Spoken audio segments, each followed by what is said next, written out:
এই বছর হাঙ্গেরিতে ভিসা রিজেকশনের জন্য যে কারণগুলো ছিল সেই কারণগুলোর অন্যতম দুটো কারণ হচ্ছে, এক নাম্বার হচ্ছে ব্যাংক স্টেটমেন্টের ঝামেলা মানে অস্বচ্ছতা, এবং দ্বিতীয় হচ্ছে ইংলিশ প্রফিসিয়েন্সি টেস্ট।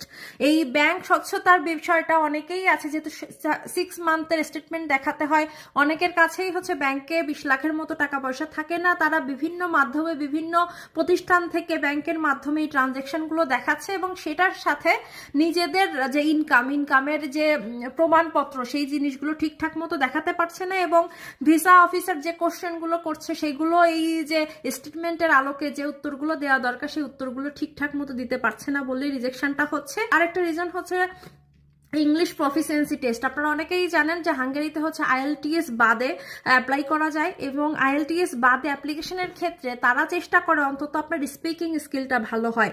তারা চেষ্টা করে যে আপনার B2 লেভেলের অন্তত কথা বলার যে কোয়ালিফিকেশন এটা যেন অন্তত থাকে। তো একটা মানুষ যখন কথা বলা শুরু করে, আপনাকে যখন কয়টা কোশ্চেন করবে, আপনার সাথে যখন কথা বলা শুরু করবে, আপনার কথা বলার ধরন দেখে কিন্তু বুঝতে পারে যে আপনার প্রফিসিয়েন্সির লেভেল কতটুকু।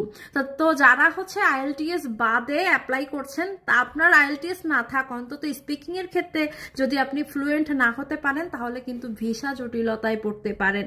তো যারা এই বছরের জন্য ট্রাই করছেন বা সামনে আপকামিং ইনটেকে হাঙ্গেরিতে অ্যাপ্লাই করবেন, হাঙ্গেরি সহ বা যে কান্ট্রিতেই অ্যাপ্লাই করেন না কেন, যদি আইএলটিএস ছাড়া অ্যাপ্লাই করে থাকেন সেক্ষেত্রে আপনারা ইংলিশ প্রফিসিয়েন্সি টেস্টের কোনো রিপোর্ট না দিলেও অন্তত স্পিকিং এর ক্ষেত্রে যাতে কোনো কিছু আটকে না যায় সেই বিষয়টা মাথায় রাখবেন, এবং ব্যাংক স্টেটমেন্টের বিষয়টা এটাও অবশ্যই মাথায় রাখবেন। চেষ্টা করবেন প্রত্যেকটা ডকুমেন্ট যেন ক্লিয়ার থাকে, প্রত্যেকটা স্টেটমেন্টের আলোকে আপনার পেছনে ব্যাকআপ দেওয়ার মতো যেন সেরকম প্রমাণপত্র থাকে।